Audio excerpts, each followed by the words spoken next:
The Lord be with you. and with your spirit. A reading from the Holy Gospel according to St. Mark. Glory to you, O Lord. Jesus said to his disciples during that period, after trials of every sort, the sun will be darkened, the moon will not shed its light, stars will fall out of the skies, and the heavenly hosts will be shaken. Then men will see the Son of Man coming in the clouds with great power and glory.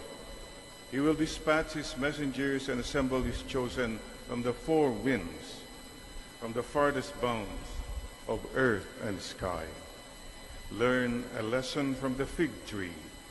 Once the sap of its branches runs high and it begins to sprout leaves, you know that summer is near. In the same way, when you see these things happening, you will know that He is near, even at the door. I assure you, this generation will not pass away until all things take place. The heavens and the earth will pass away, but my words will not. As to the exact day or hour, no one knows it, neither the angels in heaven, even the Son, but only the Father. Sisters and brothers, the Gospel of the Lord. Praise to you, O Lord Jesus Christ. Come, Holy Spirit, come, Holy Spirit, bless this and worthy priest, that I may share with humility and with the heart, and that people listen with their hearts. Come, Holy Spirit, come. Sisters and brothers, the gospel today talks about the end times. Lots of tribulation and sufferings. There is an end time. Nakakatakot po ang description. And I think you can relate with this as we are anticipating the arrival of Super Typhoon Pepito. And there's always fear. I can imagine po, magbaha, papasok na naman ng tubig sa mga ibang bahay. O kaya iakyat na namin palagi yung refrigerator, baka mabasa kaysa isang refrigerator. These are the fears we all have. Siguro yung mga mayayaman, wala lang, okay lang. Sayang, napospon yung party ko, mamaya sana part. Yun lang iniisip nila. But for many people, it's so much fear and insecurity. Makiisa po tayo in prayer, mga kapatid. At sana po, let's meet everything, face fear with faith. And with faith comes hope and joy. Kanina nga, kinakanto ko, siguro kantahin din natin, Bagyo na, sinta ko. Yun. Pero sinasabi ni Lord, ala-ala kita. The Lord is thinking of you and me in every bagyo na dinadaanan natin. Huwag ka nang mangamba, kasama kita. Shall we sing that with faith? Bagyo na, sinta ko, ala-ala kita. Huwag ka nang mangamba, kasama kita.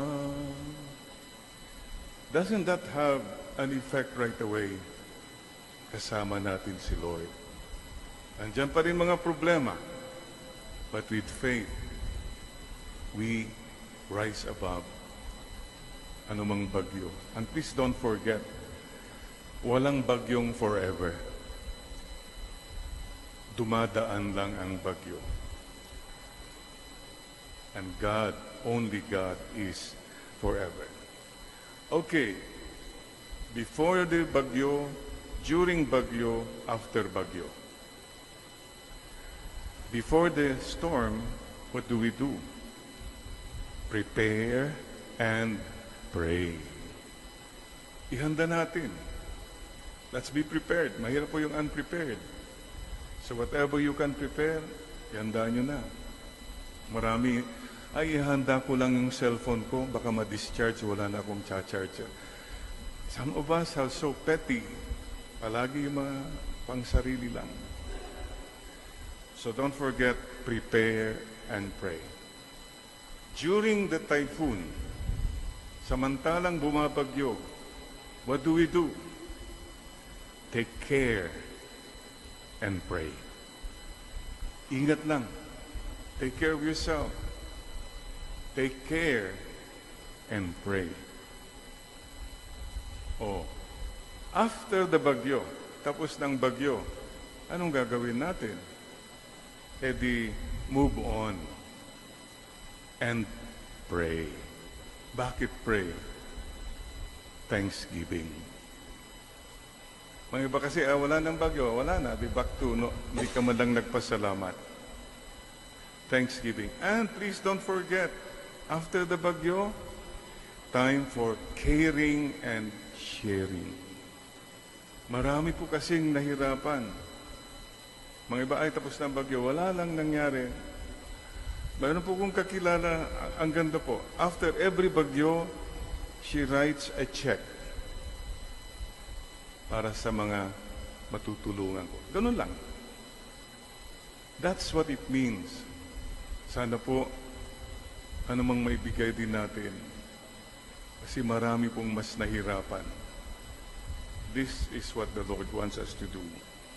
And sana po, we pray na wala nang calamities na ganito.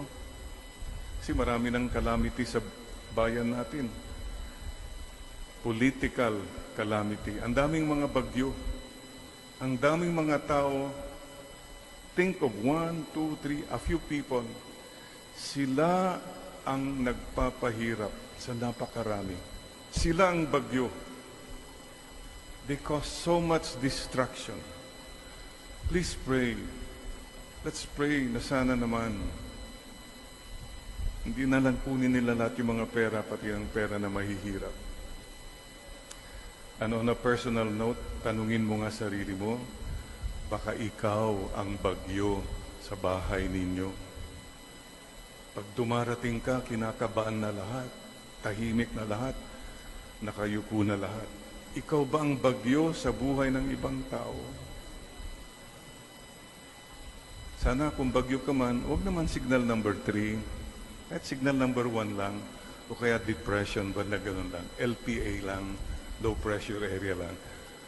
Kapatid, huwag tayong maging bagyo. Your loved ones, are they unhappy because of you? Your loved ones, are they suffering because of you? Huwag po tayong maging bagyo. Let's continue to journey to God's heart, mga kapatid. By the way, let me ask you today, tungkol sa bagyo. Number 1, please remember this. Pag dumadaan tayo sa bagyo po, sana nagiging mas malapit tayo sa Diyos. You go through sickness or anything, let your sickness bring you closer to God. That's the only thing that's so beautiful. May fruit ang bagyo kung naging mas malapit ka kay Lord.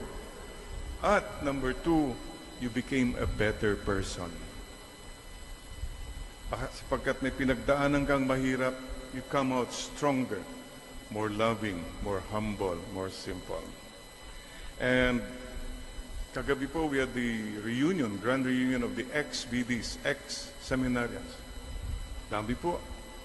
And marami sa mga classmates, nagtitinginan kami, classmate, ikaw na ba yan? Mga iba, puti ng buhok. Mga iba, wala ng buhok. Ganon. Classmate. I mean, you're talking of seniors. And for all of us, please check this. Checklist lang tayo ngayon. Question.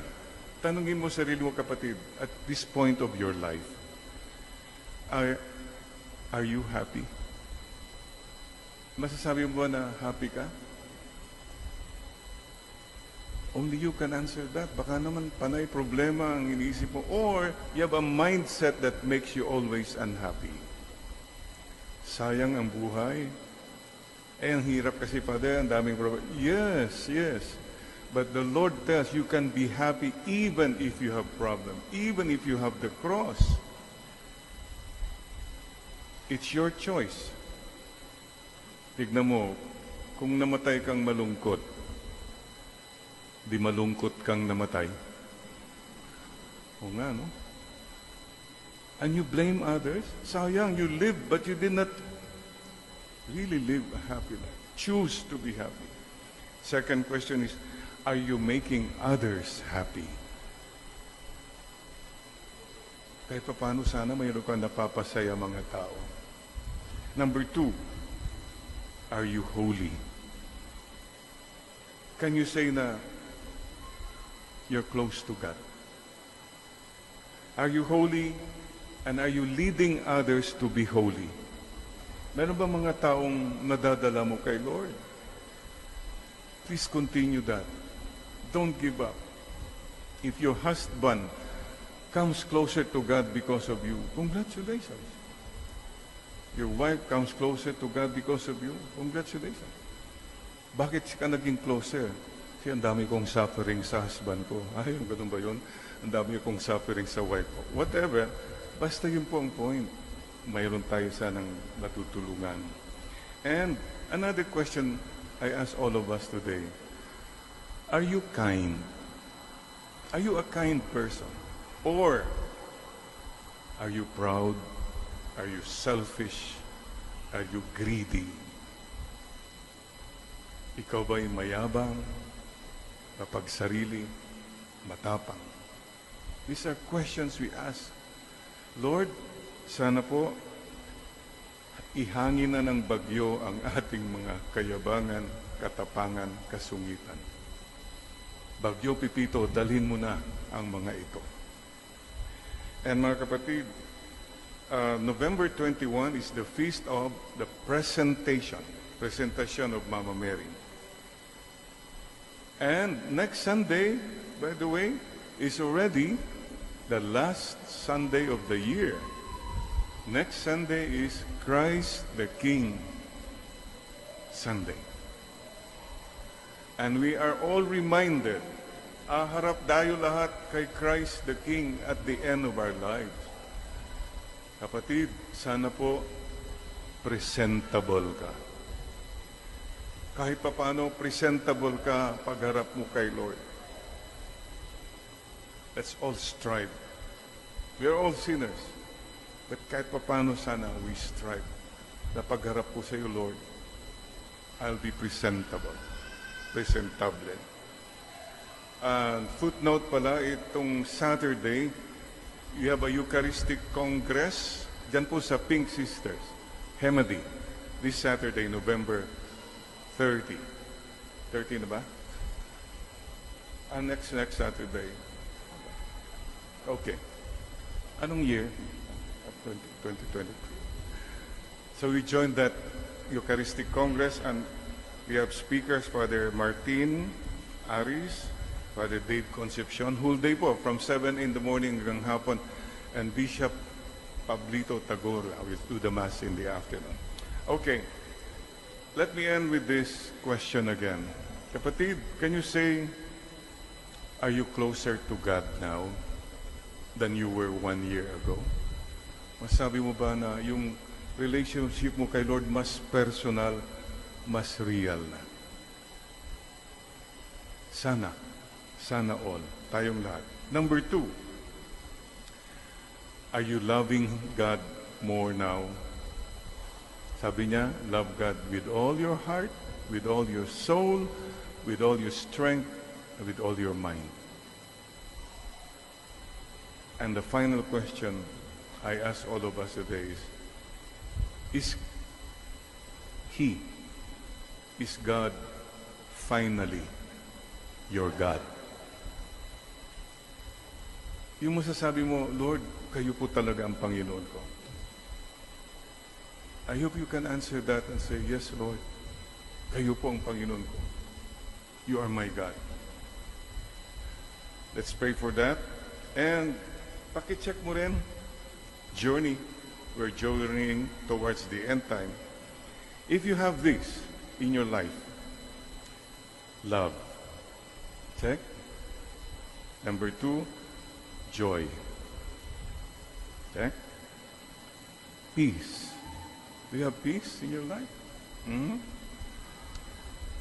Patience. Are you patient? Kindness.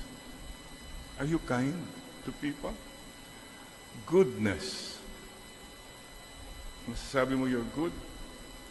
Faithfulness. Gentleness. Self-control. If you can say yes, congratulations. You have the Holy Spirit in you. These are the fruits of the Spirit. Galatians chapter 5, 22 to 23.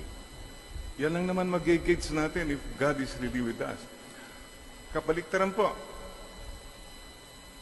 Do you have this in your life?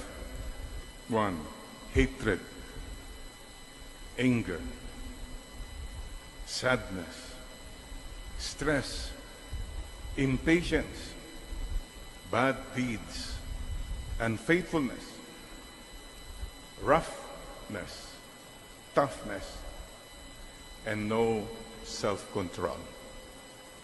If you have these in your life, you have the fruits of the evil spirit. Mga kapatid, let's all try our best. Let's all try our best to live with the Holy Spirit. And one final question. Some people, so you have all the provisions in life. Magandang buhay mo, you have money, you have clothes, everything. You're all provided for. But question is, saan ka ba papunta? You have it all here, but where are you going? Minsan titignan mo yung sa kabaong, uy, naka-Amerikana na siya, ganon. Ba? Dati, panay short pants lang siya, ganon. Uy, nagbihis na siya. Saan siya pupunta? This is the question about the final end times. Where are you going? Don't forget, our final destination is to go to heaven. Ang dami kang provisions in your journey, but you lost your way. Nawala ka eh. Kasi nag-focus ka sa mga pera, kung ano-ano, and you forgot your date with God. Your date with God, you and I have a date with God. GPS, check natin ulit. Reset, recalculate. Final destination. Where to? Heaven. Amen. We bow our heads. Lord, thank you for reminding us that we are on a journey. Hindi po kami permanent residents sa mundong ito. We'll be gone. All of us will go sooner or later. Sana po makarating po kami sa aming patutunguhan. Help us to reach our final destination. And dear God, remind us again that you are with us in the storm, before the storm, during the storm, after the storm. You are with us always and in all ways. Today, tell the Lord again, Lord, the rest of my life, the best of my life. As and for me and for my house, we will serve you, Lord. We will serve you, Lord. From the book of Joshua. Amen, Lord.